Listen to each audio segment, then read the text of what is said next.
C'est ça les hyperactifs. Oui. Voilà. Je le suis. On s'est bien trouvé, tout va bien. Hein, on y va. Allez. Émission du 11 juillet 2018. Invité Thierry Souffire pour une Nalia Story. C'est parti. Salut à tous, bienvenue. Nalia Story d'un jeune chef d'entreprise en Israël depuis 2 ans. Eh bien, il va nous raconter son parcours et surtout ses motivations. Il s'appelle Thierry Souffire. Bienvenue Thierry. Bonjour. Merci d'être venu de Tel Aviv jusqu'à nous à Jérusalem. Oui, merci de m'avoir invité. Mais de rien, avec plaisir. Alors, comment, lorsqu'on est bien dans sa vie, bien dans ses pompes, bien installé, on décide de faire son alia? Moi, personnellement, je pense que l'alia, c'est pas quelque chose qui se choisit comme ça, comme on choisit d'aller visiter un monument ou de partir dans un pays. L'alia, je pense que c'était en moi. Et que ça s'est réveillé. Alors, en moi, ça veut dire quoi? Vous avez grandi dans une maison super sioniste? Vous avez été dans des mouvements de jeunesse? Non, pas du tout. Mais je pense que mon père était quelqu'un de très sioniste et qui allait souvent en Israël, chose que je ne faisais pas, parce que pour des raisons de moyens. Et qu'à chaque fois, Israël, quand il revenait, c'était le sourire, on en parlait à la maison. Quand il y avait un film sur Israël, il fallait absolument se taire. Quand il y avait des informations, on n'avait pas le droit de parler. Donc on a baigné dans ça, on a grandi dans ça, et aujourd'hui, c'est peut-être quelque chose qui est gravé dans mes gènes, et qui fait qu'un jour, de toutes les manières, on sait qu'on doit partir. En tous les cas, en ce qui me concerne. Donc j'ai fait mes études, j'ai travaillé. Ça a pris du temps, on va dire. Ça a pris du temps parce que il faut y aller quand on est célibataire, se marier après. Je pense que tout ça, c'est le destin. Et qu'à la finale, il y a un point vert. Vous ne l'avez pas fait en tant que célibataire, vous l'avez fait bien plus tard. Bien plus tard, marié avec 3 enfants. Voilà. Alors, qu'est-ce qui vous a déclenché? Pourquoi il y a toujours un moment où ça bascule? C'est la bonne question. C'est qu'est-ce qui déclenche un moment? Je pense que c'est un ensemble de choses qui font qu'on ne peut plus dire qu'on n'est pas prêt.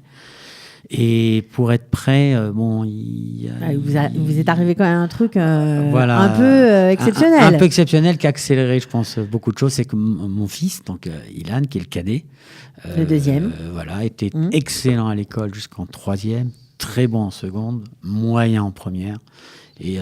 Catastrophe en terminale. Et catastrophe, non pas parce qu'il ne travaillait plus, sa tête était ailleurs, et on l'a découvert à travers un courrier qu'il nous a envoyé à l'âge de 17 ans, avant de passer son bac, donc en première, pour nous dire voilà, si ça ne va pas aujourd'hui à l'école, etc. En réalité, c'est 4 pages A4 recto verso, donc je n'ai pas le courrier en tête, mais la finalité, c'est qu'il ne voulait absolument plus vivre en France, et qu'il voulait partir en Israël. Mais il y avait eu quelque chose dans sa vie de particulier?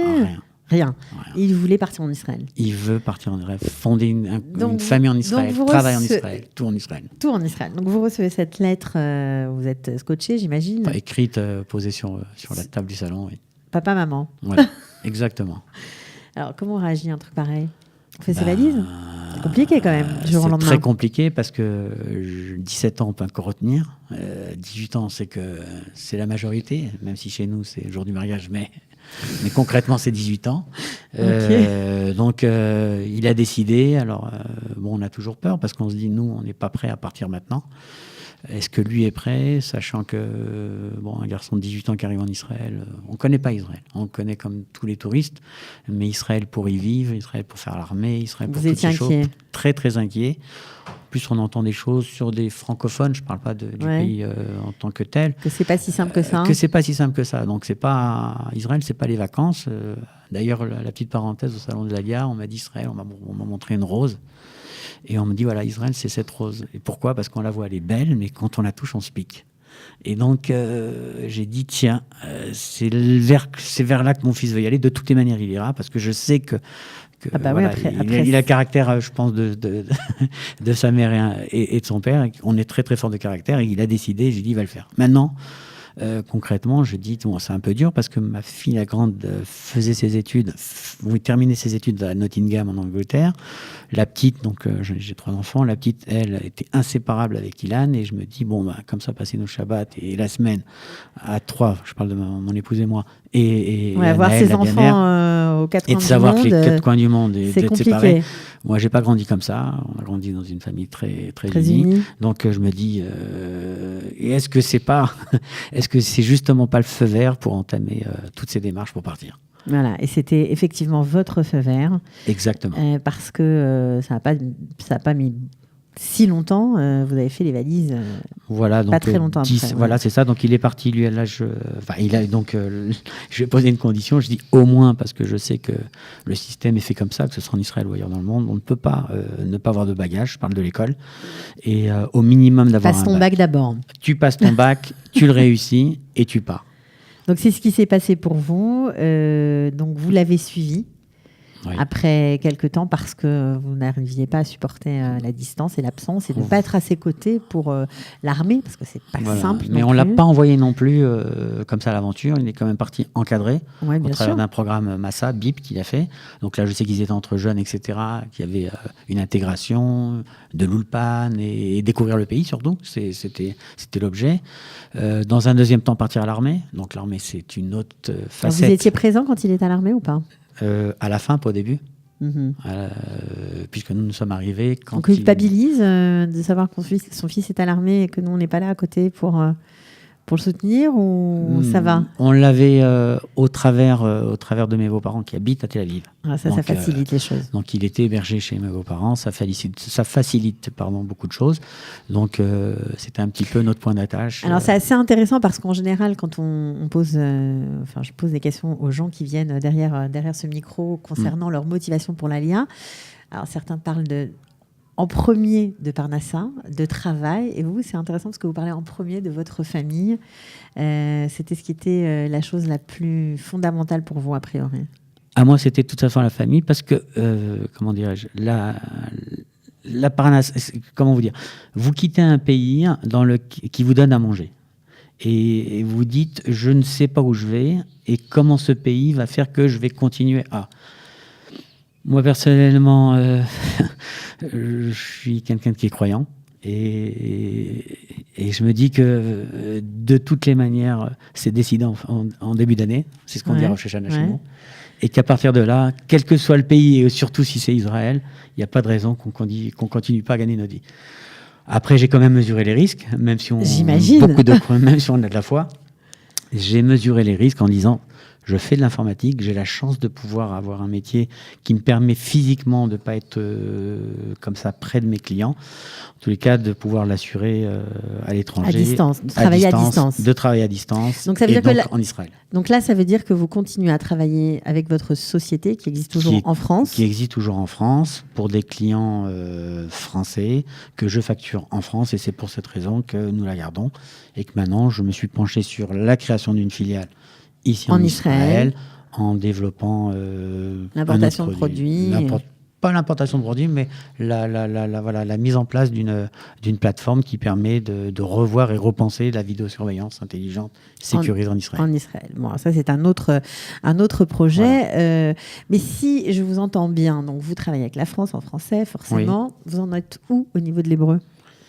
Malheureusement, c'est catastrophique en ce qui me concerne, puisque en venant ici, le Mistrada Klita, le ministère de l'immigration, de l'intégration, de l'ALIA et de l'intégration, voilà, m'a donc fait suivre un ulpan de 6 mois ou 5 mois, donc mon épouse et moi. Et très sincèrement, c'est un peu compliqué. Je vais vous dire pourquoi. Parce qu'au début, bon, c'est bien, c'est joli, c'est comme on dit je, tu, il, etc. Et là, ça demande pas trop d'investissement. On en rigole. Il n'y a pas d'investissement, on travaille pas. En fait, c'est pas du tout ça. C'est que pour vraiment progresser, il faut être attentif et ne pas recevoir 10 textos à la minute ou des mails. Ne pas être en situation de travail, faire une pause. Voilà, de vraiment faire une pause pendant son ulpan. Vous l'avez pas fait. Chose que je ne pouvais pas faire. Parce qu'il faut répondre et que j'ai pas 50 000 clients, donc s'ils me répondent et que je réponds pas, il y a un problème derrière, c'est que je peux perdre mes clients.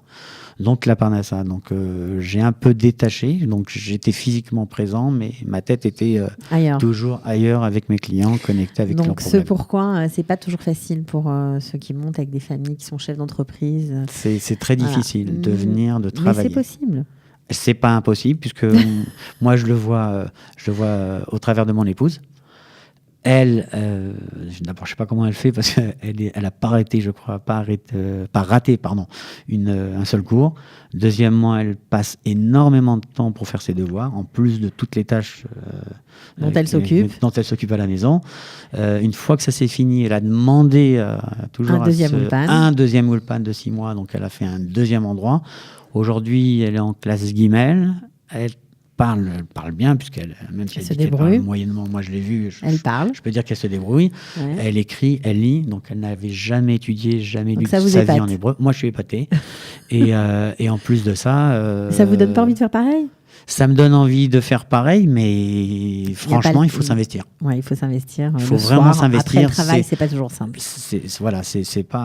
On peut pas devenir chirurgien sans faire d'études. Et je pense qu'on va pas parler l'hébreu sans étudier. Mm-hmm. Donc, et puis sa raison était aussi motivée du fait qu'elle veut l'intégration passe pas seulement par parler l'hébreu, mais aussi pour travailler ici en Israël.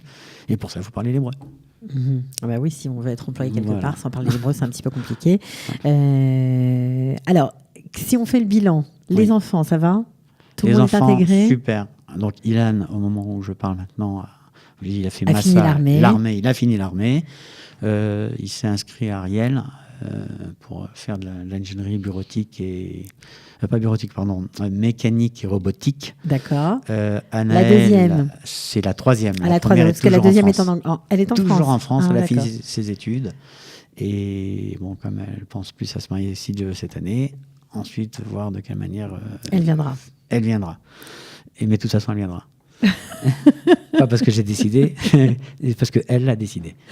Et la troisième. Et donc Anaël, qui était à l'école première année, ça fait que 2 ans qu'on a fait notre alia, donc 2 ans au mois de juillet. Première année, elle était à Mikvé Israël, francophone, où c'est que du français, avec un peu d'Ulpan et un peu de... Oui, on va dire en général, c'est une école française, franco-israélienne. Et deuxième année, donc elle a décidé de basculer, de partir sur le cursus 100% israélien. Parce que c'est vrai, elle nous est venue voir en disant voilà, moi je veux être, si on compte vivre, si vous comptez plus revenir en France. Elle vous a demandé, vous n'allez pas repartir, elle voulait être sûre. Alors si c'est sûr, moi c'est sûr que je veux plus étudier en français. Et étudier en français. Donc elle est partie, elle est restée à Mikvé, mais sur la filière 100% israélienne. Et aujourd'hui elle est complètement bilingue. Et elle est complètement bilingue, j'ai pu le vérifier. Je l'écoute parler. Bon, en tout cas, on vous souhaite de continuer à bien vous intégrer. On vous souhaite d'apprendre l'hébreu. Voilà, ce sera mon souhait du jour. Et vous revenez nous voir quand vous aurez monté, pourquoi pas, votre structure israélienne. Avec plaisir. Bonne chance, bienvenue. On peut encore vous le souhaiter. C'est gentil. Et plein de bonnes choses. Voilà. Merci. À bientôt. À très bientôt. Ciao. Bye.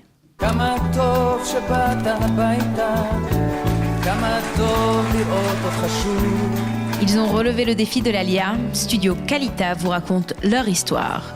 Alia Story, c'est vous, c'est nous.